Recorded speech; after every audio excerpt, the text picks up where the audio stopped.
வணக்கம். ஜெயா பிளஸ் செய்திகளுக்காக சுகன்யா மனோகரன். செய்திகளை விரிவாக பார்ப்பதற்கு முன்னதாக தலைப்புச் செய்திகளை பார்க்கலாம்.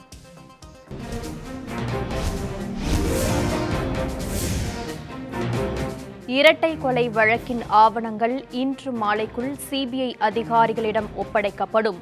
சிபிசிஐடி ஐஜி சங்கர் பேட்டி.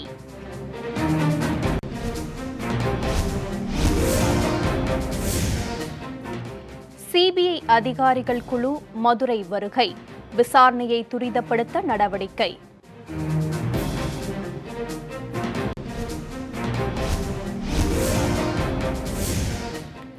தந்தை மகன் கொடூரமாக கொல்லப்பட்ட சம்பவம்.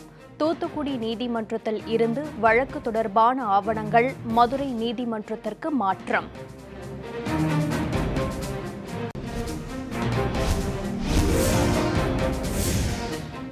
தந்தை மகன் கொலை செய்யப்பட்ட வழக்கு. இரத்தக்கரை படிந்த லத்தி உள்ளிட்ட பொருட்கள் நீதிமன்றத்தில் ஒப்படைப்பு.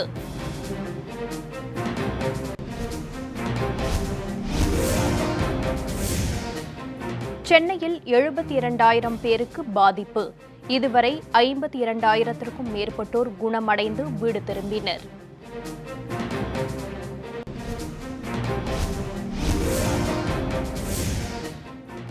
சென்னையில் கொரோனாவுக்கு மேலும் 25 பேர் பலி. அரசு மருத்துவமனைகளில் 18 பேரும், தனியார் மருத்துவமனைகளில் 7 பேரும் உயிரிழப்பு.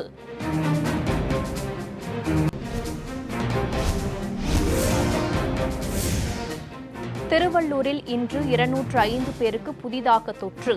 செங்கல்பட்டில் 214 பேருக்கு பாதிப்பு.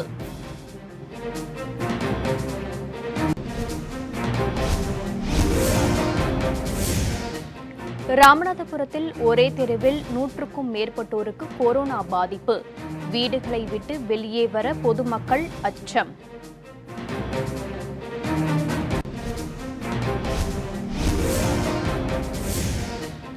இந்தியாவில் முன்பு எப்போதும் இல்லாத அளவில் ஒரே நாளில் 26,506 பேருக்கு கொரோனா தொற்று. மேலும் 475 பேர் உயிரிழப்பு.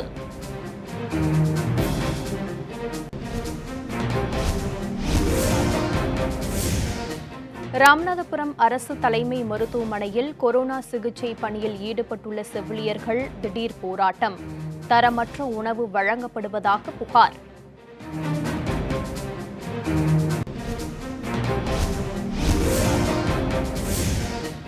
அமைச்சர் செல்லூர் ராஜுவுக்கு கொரோனா தொற்று. சென்னை தனியார் மருத்துவமனையில் அனுமதி.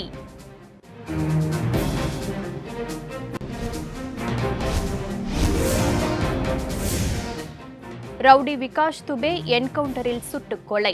கான்வாய் வாகனத்தை விபத்தில் சிக்க வைத்து தப்ப முயன்ற போது போலீஸ் நடவடிக்கை.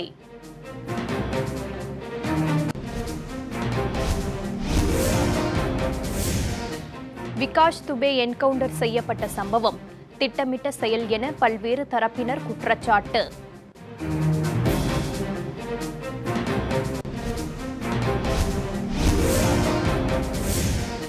டெல்லி மக்களிடையே சித்த மருத்துவத்துக்கு அதிகரிக்கும் மவுசு.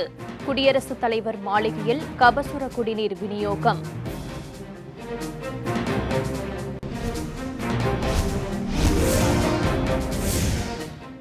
$750 மெகாவாட் சூரிய சக்தி மின் உற்பத்தி நிலையம் காணொலி காட்சி மூலம் நாட்டுக்கு அர்ப்பணித்தார் பிரதமர் மோடி.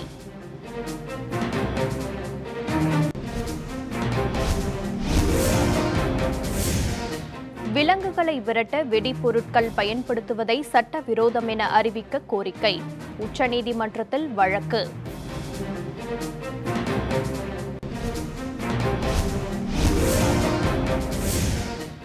வெளிநாடுகளில் சிக்கித் தவிக்கும் தமிழர்களை அழைத்து வர உடனடி நடவடிக்கை எடுக்க வேண்டும். தமிழக அரசுக்கு டிடிவி தினகரன் வலியுறுத்தல்.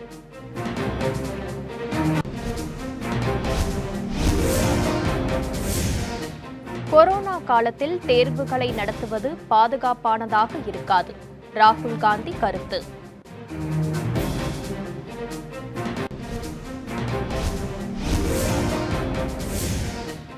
கஜகஸ்தான் நாட்டில் வேகமாக பரவி வரும் நிமோனியா காய்ச்சல். 1772 பேர் உயிரிழப்பு.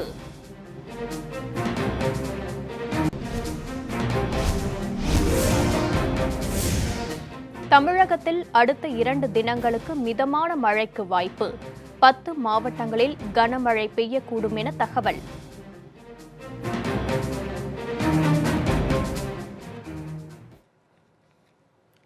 இனி விரிவான செய்திகள்.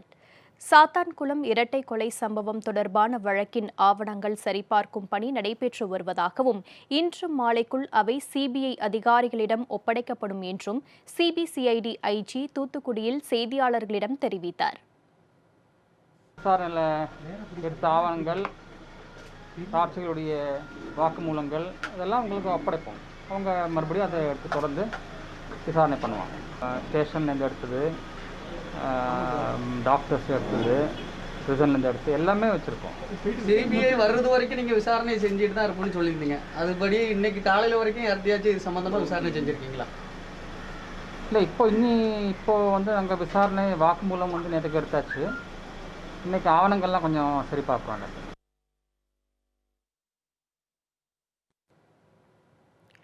சாத்தான்குளம் இரட்டை கொலை வழக்கு தொடர்பான ஆவணங்கள் தூத்துக்குடி நீதிமன்றத்திலிருந்து மதுரை மாவட்ட தலைமை நீதிமன்றத்திற்கு இன்று மாற்றப்பட்டன.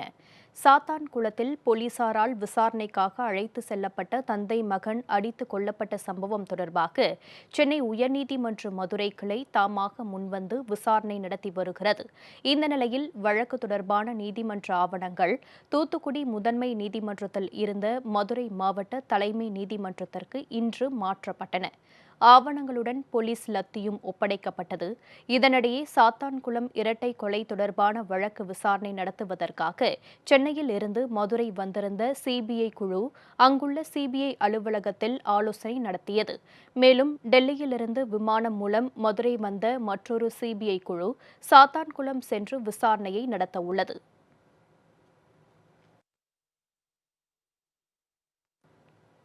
சென்னையில் கொரோனாவால் பாதிக்கப்பட்டவர்களில் அதிகபட்சமாக கோடம்பாக்கத்தில் 2553 பேர் மருத்துவமனைகளில் சிகிச்சை பெற்று வருவதாக மாநகராட்சி தெரிவித்துள்ளது. சென்னையில் கொரோனா வைரஸால் பாதிக்கப்படுவோரின் எண்ணிக்கை நாளுக்கு நாள் அதிகரித்து வருகிறது. மாநகராட்சி இன்று வெளியிட்டுள்ள தகவலின்படி 73,728 பேருக்கு கொரோனா தொற்று உறுதி செய்யப்பட்டுள்ளது. மருத்துவமனைகளில் 20,271 பேர் சிகிச்சை பெற்று வருவதாகவும் 52,287 பேர் சிகிச்சை முடிந்து வீடு திரும்பியுள்ளதாகவும் 1,169 நபர்கள் உயிரிழந்துள்ளதாகவும் தெரிவிக்கப்பட்டுள்ளது. சென்னையில் மொத்தம் உள்ள 15 மண்டலங்களில் அதிகபட்சமாக கோடம்பாக்கம் மண்டலத்தில் 2,553 பேர் கொரோனாவுக்கு சிகிச்சை பெற்று வருகின்றனர். அண்ணாநகர் மண்டலத்தில் 2,236 பேருக்கும், தேனாம்பேட்டையில் 2,036 பேருக்கும் சிகிச்சை அளிக்கப்பட்டு வருகிறது. திருவிக நகரில் 1,538 பேரும், ராயபுரத்தில் 1,582 பேரும், தண்டையார்பேட்டை மண்டலத்தில் 1,522 பேரும் சிகிச்சை பெறுகின்றனர். அடையாறில் 1,263 பேருக்கும், அம்பத்தூரில் 1,243 பேருக்கும், வலசரவாக்கத்தில் 1,051 பேருக்கும், திருவொற்றியூரில் 957 பேருக்கும் சிகிச்சை அளிக்கப்பட்டு வருகிறது. ஆலந்தூரில் 731 பேரும், பெருங்குடியில் 649 பேரும், மாதவரத்தில் 712 பேரும், சோழிங்கநல்லூரில் 440 பேரும், மணலியில் 396 பேரும் கொரோனா பாதிப்பிலிருந்து மீள சிகிச்சை பெற்று வருகின்றனர்.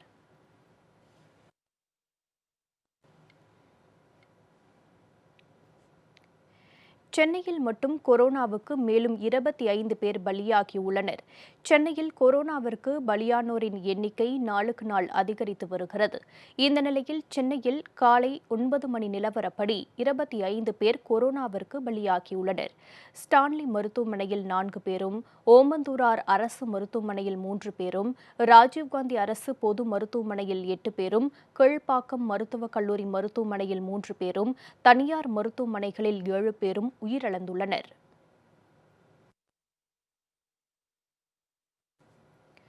கொரோனா பாதித்து சிகிச்சை பெறுவோரில் 90% தமிழகம் உள்ளிட்ட 8 மாநிலங்களைச் சேர்ந்தவர்கள் என்று மத்திய அமைச்சர்கள் கூட்டத்தில் தெரிவிக்கப்பட்டுள்ளது.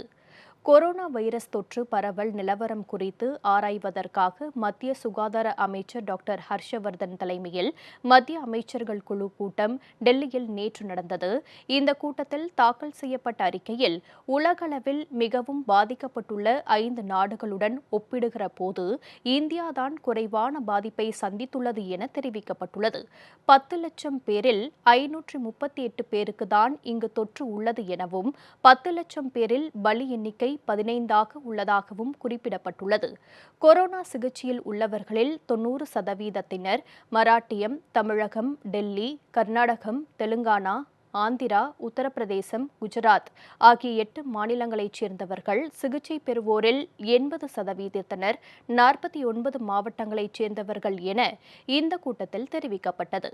கொரோனாவில் பலியானவர்களில் 86% மராட்டியம், டெல்லி, குஜராத், தமிழகம், உத்தரப்பிரதேசம், மேற்கு வங்காளம் ஆகிய 6 மாநிலங்களைச் சேர்ந்தவர்கள் என்றும், பலியானவர்களில் 80% 32 மாவட்டங்களைச் சேர்ந்தவர்கள் எனவும் தெரிவிக்கப்பட்டுள்ளது.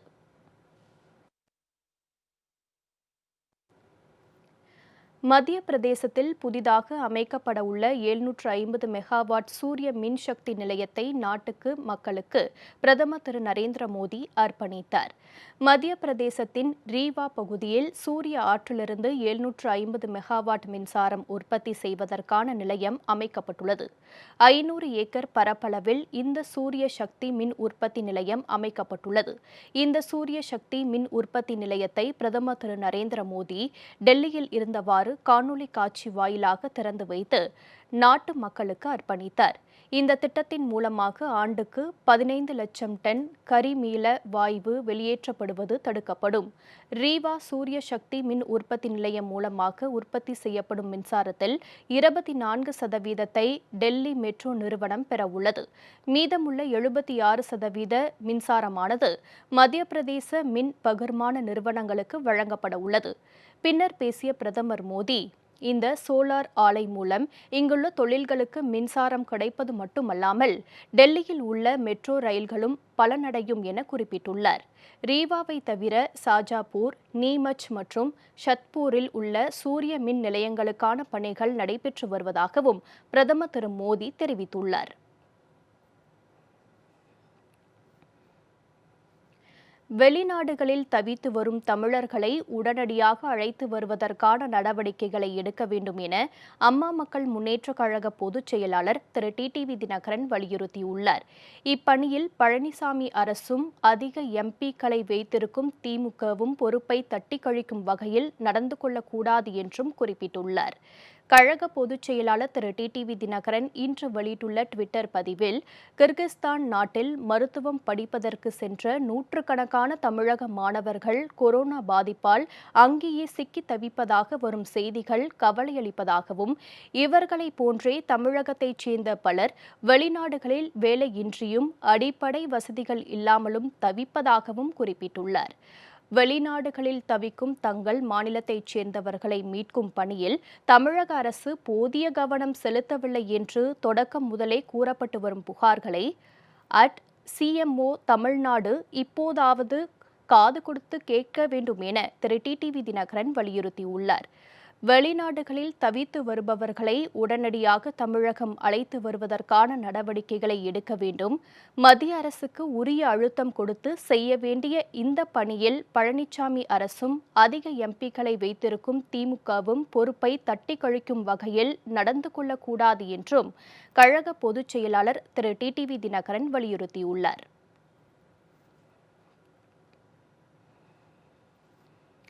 உத்தரப்பிரதேசத்தில் 8 காவலர்களை சுட்டுக் கொல்லப்பட்ட வழக்கில் பிடிபட்ட ரவுடி விகாஷ் துபே கைது செய்யப்பட்டு கான்பூருக்கு அழைத்து செல்லும் வழியில் என்கவுண்டரில் சுட்டுக் கொல்லப்பட்டார். உத்தரப்பிரதேச மாநிலம் கான்பூர் மாவட்டத்தின் பிகுரு கிராமத்தைச் சேர்ந்த விகாஷ் துபே தொடர்ந்து சமூக விரோத செயல்களில் ஈடுபட்டு வந்தார். இதனையடுத்து விகாஷ் துபேவை கைது செய்வதற்காக கடந்த வெள்ளிக்கிழமை கான்பூர் மாவட்டம் பிகுரு மாவட்டத்திற்கு 8 பேர் கொண்ட குழு சென்றது. அப்போது காவல்துறை மீது நடத்தப்பட்ட தாக்குதலில் டிஎஸ்பி தேவேந்திரா உள்ளிட்ட 8 காவலர்கள் கொல்லப்பட்டனர். இந்தியாவையே அதிர செய்த இந்த படுகொலையில் முக்கிய குற்றவாளியான விகாஷ் துபே தலைமறைவானார். அவனை தேடும் நடவடிக்கையின் போது கூட்டாளிகள் சிலரை போலீசார் சுட்டுக் கொன்றனர்.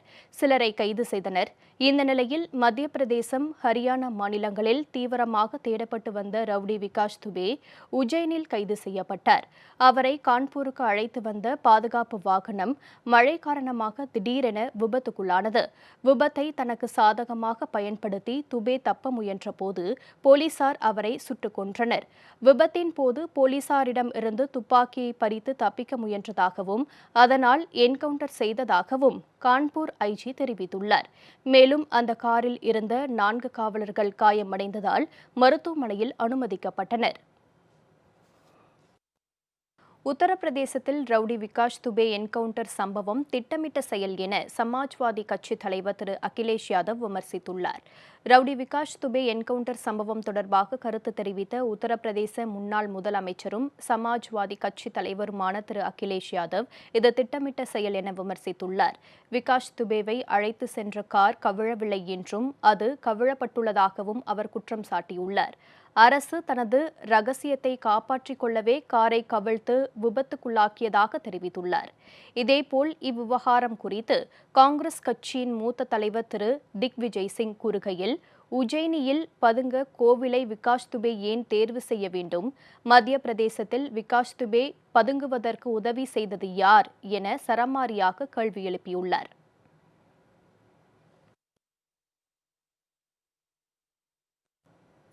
விலங்குகளை விரட்ட வெடிபொருட்கள் போன்றவற்றை பயன்படுத்துவது சட்டவிரோதம் என அறிவிக்க கோரிய வழக்கில் மத்திய அரசு மற்றும் தமிழகம், கேரளா உள்ளிட்ட 13 மாநிலங்களுக்கு உச்சநீதிமன்றம் நோட்டீஸ் அனுப்பியுள்ளது. கேரளாவில் வெடிமருந்து வைக்கப்பட்ட தேங்காயை உண்ட யானை வாயில் பலத்த காயமடைந்து உயிரிழந்தது. இந்த சம்பவம் நாடு முழுவதும் பெரும் அதிர்வலையை ஏற்படுத்தியது. இந்த நிலையில் விலங்குகளை விரட்ட வெடிபொருட்களை பயன்படுத்துவது போன்ற காட்டுமிராண்டித்தனமான செயல்களில் ஈடுபடுவது அரசியல் அமைப்பிற்கு முரணானது மற்றும் சட்டவிரோதமானது என அறிவிக்க கோரி சுபம் அவஸ்தி என்ற உச்சநீதிமன்றத்தில் வழக்கு தொடர்ந்தார். விலங்குகளுக்கு எதிரான கொடுமைகளை தடுக்கும் சட்டத்தில் தேவையான திருத்தங்களை கொண்டு வரவும், வன விலங்குகளின் தேவையை புரிந்து கொண்டு அவற்றை பாதுகாக்க உரிய நடவடிக்கைகளை எடுக்கவும் மத்திய மாநில அரசுகளுக்கு உத்தரவிட வேண்டும் என மனுவில் கோரப்பட்டது. இந்த வழக்கை விசாரித்த உச்சநீதிமன்றம் மத்திய அரசு மற்றும் தமிழகம், கேரளா உள்ளிட்ட 13 மாநில அரசுகள் பதிலளிக்க நோட்டீஸ் அனுப்பியது.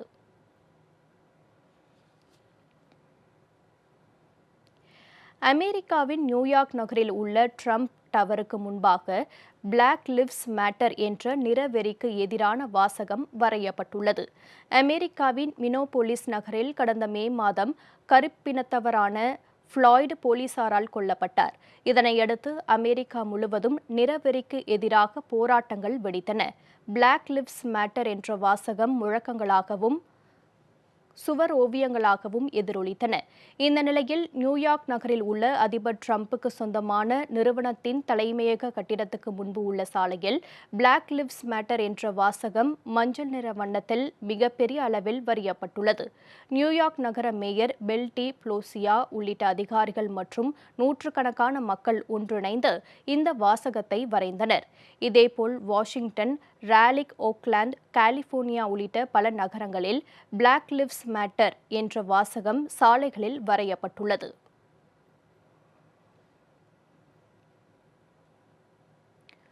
கொரோனா காலத்தை பயன்படுத்தி கல்வியை முழுமையாக வியாபார பொருளாக மாற்றுவதற்காகவே ஆன்லைன் கல்வி உள்ளிட்ட பாதகமான நடவடிக்கைகளை மத்திய மாநில அரசுகள் மேற்கொண்டு வருவதாக அகில இந்திய ஜனநாயக மாணவர் சங்கம் குற்றம் சாட்டியுள்ளது.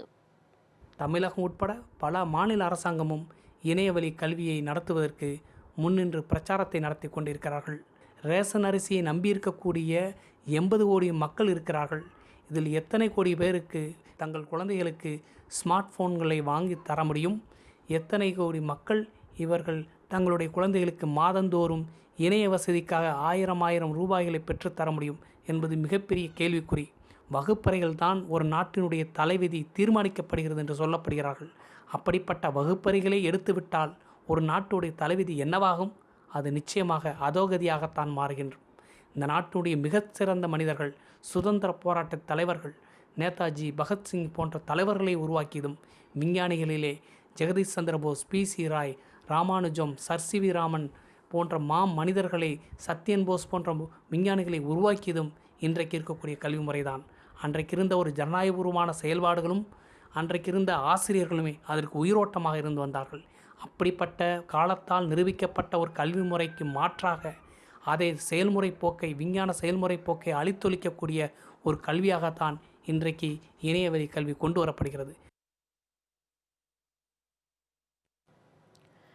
ராமநாதபுரம் அரசு தலைமை மருத்துவமனையில் கொரோனா வார்டில் பணிபுரியும் செவிலியர்களுக்கு முறையான உணவு வழங்காததை கண்டித்து 100க்கும் மேற்பட்ட செவிலியர்கள் பணியை புறக்கணித்து ஆர்ப்பாட்டத்தில் ஈடுபட்டனர்.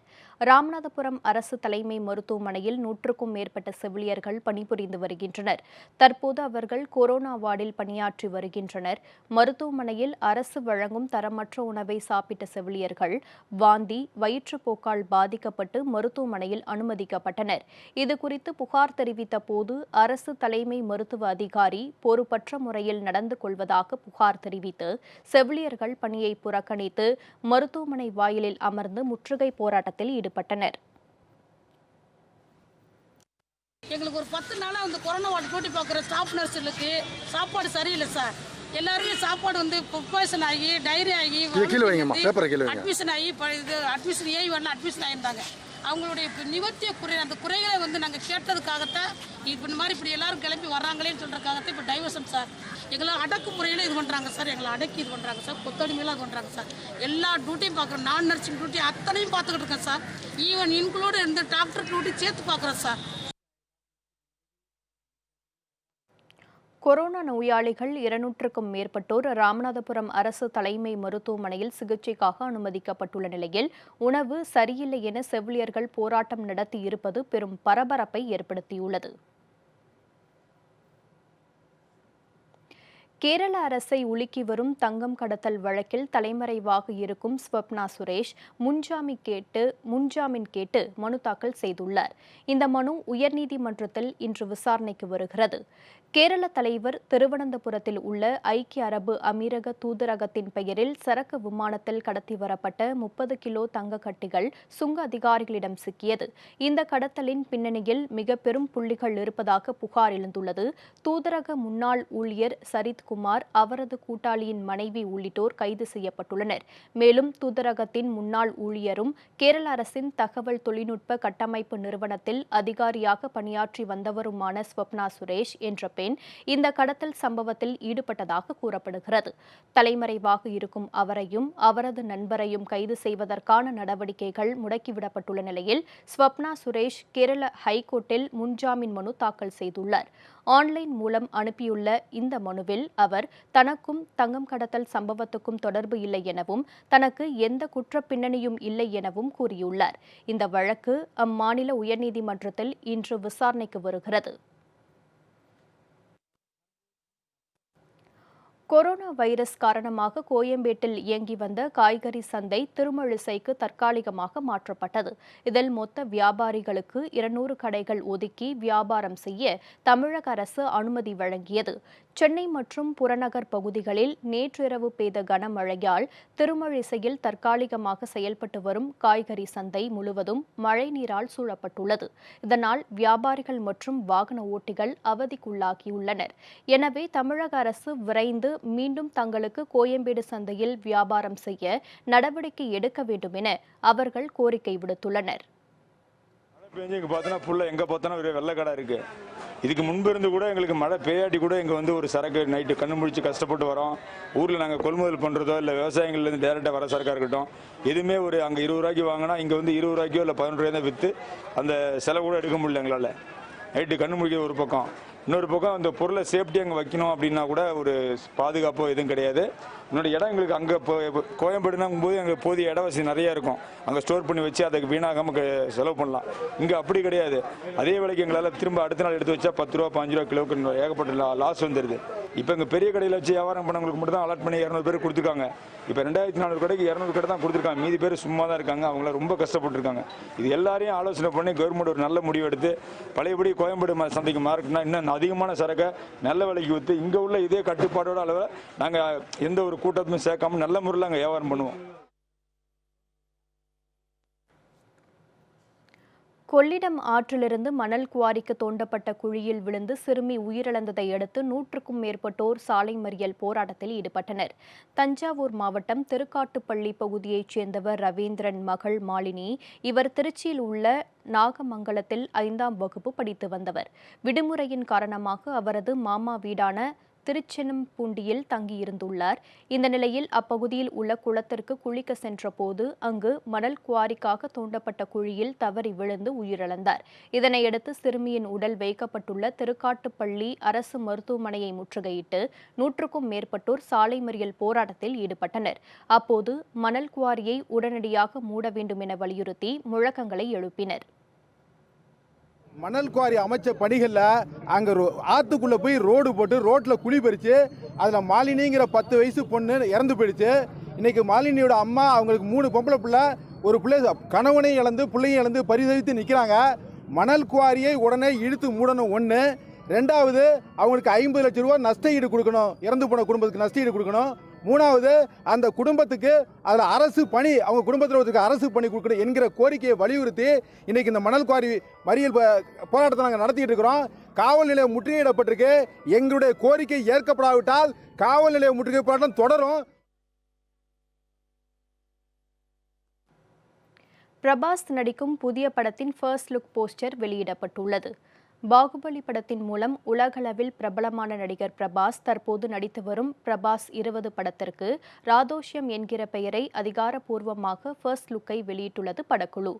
ராதாகிருஷ்ணன் இயக்கத்தில் பிரபாஸ், பூஜா ஹெக்டே நடிப்பில் உருவாகி வரும் இந்த படத்தின் படப்பிடிப்பு கொரோனா அச்சுறுத்தலால் தடைப்பட்டிருந்த நிலையில் இன்று வெளியாகியுள்ள படத்தின் ஃபர்ஸ்ட் லுக் போஸ்டருக்கு இணையதளத்தில் பெரும் வரவேற்பு கிடைத்துள்ளது. தமிழ், தெலுங்கு, மலையாளம், ஹிந்தி மற்றும் ஆங்கிலத்தில் ஒரே சமயத்தில் வெளியிட திட்டமிடப்பட்டுள்ளது. இந்த படத்தின் படப்பிடிப்பு விரைவில் தொடங்கப்பட உள்ளது.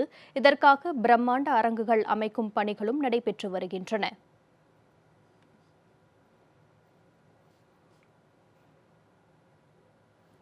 தென் சென்னை தெற்கு மாவட்ட மகளிர் அணி செயலாளர் திருமதி N.K. வத்சலாவின் சகோதரர் திரு N. பாஸ்கரன் மறைவுக்கு அம்மா மக்கள் முன்னேற்றக் கழக பொதுச் செயலாளர் திரு டிடிவி தினகரன் ஆழ்ந்த இரங்கல் தெரிவித்துள்ளார். கழக பொதுச் செயலாளர் திரு டிடிவி தினகரன் வெளியிட்டுள்ள இரங்கல் செய்தியில், தென் சென்னை தெற்கு மாவட்ட மகளிர் அணி செயலாளர் திருமதி N.K. வத்சலாவின் சகோதரர் திரு N. பாஸ்கரன் உடல்நலக் குறைவால் இயற்கை எய்தினார் என்ற செய்தி கேட்டு மிகுந்த வருத்தமுற்றதாக குறிப்பிட்டுள்ளார். அன்னாரை இழந்து வாடும் குடும்பத்தினருக்கு தனது ஆழ்ந்த இரங்கலை தெரிவித்துக் கொள்வதோடு அவரது ஆன்மா இறைவன் திருவடி நிழலில் இளைப்பாற எல்லாம் வல்ல இறைவனை பிரார்த்திப்பதாகவும் திரு டிடிவி தினகரன் குறிப்பிட்டுள்ளார்.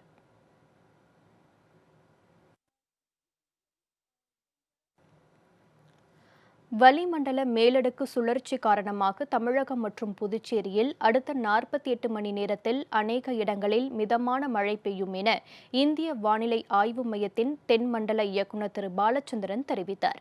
தமிழகத்தில் காஞ்சிபுரம், திருவள்ளூர், தருமபுரி, கிருஷ்ணகிரி, ஈரோடு, நாமக்கல், தேனி, திண்டுக்கல், கோவை, நீலகிரி ஆகிய மாவட்டங்களில் கனமழைக்கு வாய்ப்புள்ளதாகவும் அவர் தெரிவித்தார்.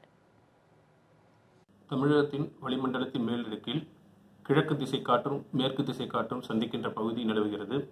கடந்த 24 மணி நேரத்தில் அநேக இடங்களில் மழை பெய்துள்ளது. ஓரிரு இடங்களில் கனமழை பெய்துள்ளது. அதிகபட்சமாக ஏற்காட்டில் 20 சென்டிமீட்டர் மழை பதிவாகியுள்ளது.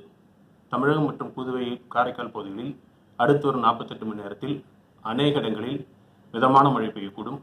கனமழை பொறுத்தவரையில் திருவள்ளூர், காஞ்சிபுரம், தர்மபுரி, கிருஷ்ணகிரி, ஈரோடு, நாமக்கல் மற்றும் தேனி, திண்டுக்கல், கோவை, நீலகிரி ஆகிய மாவட்டங்களின் மலைப்பகுதிகள் உள்ளிட்ட வட தமிழகம் மற்றும் உள் தமிழக மாவட்டங்களில் ஓரிரு இடங்களில் கனமழை பெய்யக்கூடும். சென்னை மற்றும் புறநகரை பொறுத்தவரையில் வானம் மேகமூட்டத்துடன் காணப்படும். நகரின் சில பகுதிகளில் இடிமின்னலுடன் கூடிய மழை பெய்யக்கூடும்.